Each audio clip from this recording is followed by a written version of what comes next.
السلام علیکم ورحمۃ اللہ وبرکاتہ۔ کرسی پر بیٹھ کر نماز کیسے پڑھتے ہیں اور کرسی پر بیٹھ کر نماز کب پڑھنا چاہیے، آج میں آپ لوگوں کو یہی ساری چیزیں بتانے جا رہا ہوں۔ سب سے پہلی بات تو آپ یہ سمجھیں کہ اگر آپ کھڑے ہو کر نماز نہیں پڑھ سکتے ہیں تو آپ زمین پر بیٹھ کر نماز پڑھیں۔ ڈائریکٹ آپ کرسی پر مت آئیں کہ بس کھڑے ہو کر نماز نہیں پڑھی جا رہی، لے آؤ بھیا کرسی نہیں، آپ زمین پر بیٹھ کر پڑھیں۔ آج کل دیکھا جا رہا ہے کہ بس کھڑے ہو کر نماز پڑھنے میں پریشانی ہے، پرابلم ہے، تو بس ڈائریکٹ کرسی پر، تو ڈائریکٹ کرسی پر نہیں، کھڑے ہو کر نہیں پڑھ سکتے تو زمین پر بیٹھ کر نماز پڑھو۔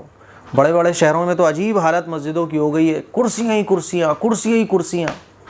میں ممبئی گیا تھا تو ممبئی کی بعض مسجدیں تو لگتی نہیں تھیں کہ یہ مسجد ہے، کیونکہ کرسیاں اتنی پڑی ہوئی ہیں، چرچ جیسی شکل ہو گئی ہے مسجدوں کی۔ تو کرسی یہ مسجدوں کی شان کے مطابق نہیں ہے، مسجدوں کی شان کے بہت خلاف ہے اور سنت طریقے کے مطابق نہیں ہے یہ کرسیوں کا رواج۔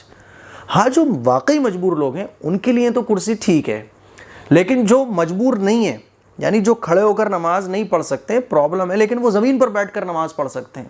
اب وہ زمین پر نہیں بیٹھ رہے، کرسی پر بیٹھ رہے ہیں ڈائریکٹ۔ بھائی زمین پر بیٹھو، زمین پر بیٹھنے میں تواضع زیادہ ہے، عاجزی زیادہ ہے، انکساری زیادہ ہے۔ اسی لیے فقہاء نے لکھا ہے کہ اگر کوئی زمین پر بیٹھ کر نماز پڑھ سکتا ہے پھر بھی وہ چیئر پر بیٹھ کر نماز پڑھ رہا ہے تو یہ درست نہیں ہے، مناسب نہیں ہے۔ اور بعض فقہاء نے تو یہ بھی لکھا ہے کہ نماز ہی نہیں ہوگی، ٹھیک ہے نا۔ تو اسی لیے اگر آپ کھڑے ہو کر نہیں پڑھ پا رہے ہیں، کوئی پرابلم ہے تو بیٹھ کر پڑھیں۔ ہاں، اگر بیٹھ کر پڑھنے میں، زمین پر بیٹھ کر نماز پڑھنے میں بھی آپ کو پرابلم ہے، بہت تکلیف ہے، درد ہوتا ہے، طرح طرح کی پرابلم کا سامنا آپ کو کرنا پڑے گا اگر آپ زمین پر بیٹھ کر نماز پڑھیں گے، ہاں اب آپ کے لیے جائز ہے کہ آپ کرسی پر نماز پڑھ سکتے ہیں، ٹھیک ہے۔ تو ایسے شخص کے لیے، ایسی خواتین کے لیے، ایسے مرد حضرات کے لیے اب کرسی پر بیٹھ کر نماز پڑھنا جائز ہے۔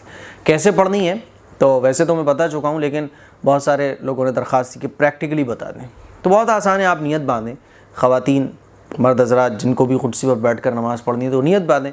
نیت باندھنے کے بعد آپ یوں ہاتھ باندھ لیں اور جیسے نماز پڑھتے ہیں ویسے ہی پڑھیں۔ اب پرابلم کہاں آتی ہے؟ رکوع میں اور سجدے میں۔ تو رکوع کیسے کرنا ہے؟ ہاتھ تو آپ کو یہی رکھنا ہے رکوع کرتے وقت، ہے نا۔ بھائی آپ نے الحمد شریف پڑھی، سورت پڑھ لی، اب رکوع میں جانا ہے تو اللہ اکبر، رکوع میں چلے جائیں۔ رکوع میں اگر آپ اتنا جھک رہے ہیں، رکوع میں تھوڑا جھکیں، اور سجدہ بھی سیم ایسے ہی ہوگا، بس فرق اتنا ہے کہ سجدے میں رکوع کے مقابلے تھوڑا زیادہ جھکا جائے گا۔ مثال کے طور پہ آپ نے رکوع کیا، اللہ اکبر، ٹھیک ہے، یہ رکوع ہو گیا، سبحان ربی العظیم، سبحان ربی العظیم، سبحان ربی العظیم، سمع اللہ لمن حمیدہ، ٹھیک ہے۔ اب اللہ اکبر، اب یہ جو سجدہ ہے آپ کا یہ تھوڑا سا زیادہ ہوگا، اتنا، ٹھیک ہے نا، ایسے ہوگا یہ سجدہ۔ تو رکوع جتنا آپ کر سکتے ہو نا، اس سے تھوڑا زیادہ آپ سجدے میں جھکیں گے۔ اگر کوئی بندہ ہے وہ رکوع میں جتنا جھکتا ہے اتنا ہی سجدے میں جھکتا ہے تو پھر یہ درست نہیں ہے، ٹھیک ہے نا۔ اسی طرح سے کوئی رکوع میں زیادہ جھک رہا ہے، سجدے میں کم جھک رہا ہے، ٹھیک ہے، تو پھر نماز ہی نہیں ہوگی۔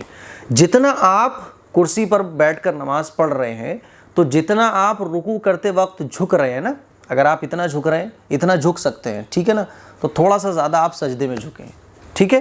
تو یہ ہے طریقہ۔ آپ نے نیت باندھ لی، سبحانک اللہ پڑھی، الحمد شریف پڑھی، سورت ملائی، اس کے بعد اللہ اکبر کہہ کر آپ رکوع میں چلے جائیں، ٹھیک ہے۔ سبحان ربی العظیم، سبحان ربی العظیم، اتنے آپ جھکے، ہاتھ یہی رکھے رہیں گے، ٹھیک ہے۔ سمع اللہ لمن حمیدہ کہہ کے آپ یہ ربنا لک الحمد، پھر اس کے بعد اللہ اکبر، آپ تھوڑا سا زیادہ جھک جائیں بس، ٹھیک ہے، ہاتھ یہی رکھے رہیں گے، ٹھیک ہے نا۔ بعض لوگ کیا کرتے ہیں، ہوا میں یوں ہاتھ کر لی اور یوں، یہ نہیں، یہ طریقہ ٹھیک نہیں ہے۔ ہاتھ آپ کے یہیں پیروں پر رکھے رہیں گے اور تھوڑا سا آپ سجدے میں زیادہ جھک جائیں گے۔ تو رکوع میں جتنا آپ جھک رہے ہیں اس سے تھوڑا سا زیادہ آپ سجدے میں جھک جائیں۔ تو ایک غلطی تو یہ نہیں کرنی کہ رکوع میں آپ جتنا جھک رہے ہیں اتنا ہی سجدے میں جھکیں، یہ غلطی نہیں کرنی۔ رکوع میں جتنا جھک رہے ہیں اس سے تھوڑا سا زیادہ آپ سجدے میں جھکیں۔ دوسری غلطی کیا کرتے ہیں لوگ، وہی میں نے بتایا کہ ہوا میں ہاتھ کر لیتے، پھر یہ بھی ٹھیک نہیں ہے۔ ہاتھ آپ کے پیروں پر ہی رکھے رہیں گے، ٹھیک ہے نا، اور اس کے بعد آپ جھک کر سجدہ کر لیں گے اور رکوع کر لیں گے۔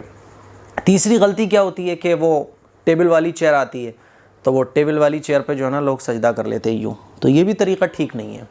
بس ویسے ہی آپ سجدہ کریں، ٹیبل لگانے کی ضرورت ہی کیا ہے، ٹھیک ہے نا۔ تو بس یہ سمپل اور سادہ سا طریقہ ہے کرسی پر نماز پڑھنے کا، ٹھیک ہے۔ مجھے امید ہے آپ کرسی پر نماز پڑھنے کے اس طریقے کو سمجھ گئے ہوں گے۔ اور کیا سوال ہیں جو آپ پوچھنا چاہتے ہیں، کیا کوشچنس ہیں آپ کے مائنڈ میں جو آپ جاننا چاہتے ہیں، ان کے جوابات تو کمنٹ کر کے پوچھیے گا۔ انشاءاللہ نیکسٹ کلپ میں انشاءاللہ چیئر پر بیٹھ کر نماز پڑھنے سے ریلیٹڈ جتنے بھی آپ لوگوں کے سوالات ہوں گے ان کے جوابات دینے کی کوشش کروں گا۔ السلام علیکم ورحمۃ اللہ وبرکاتہ۔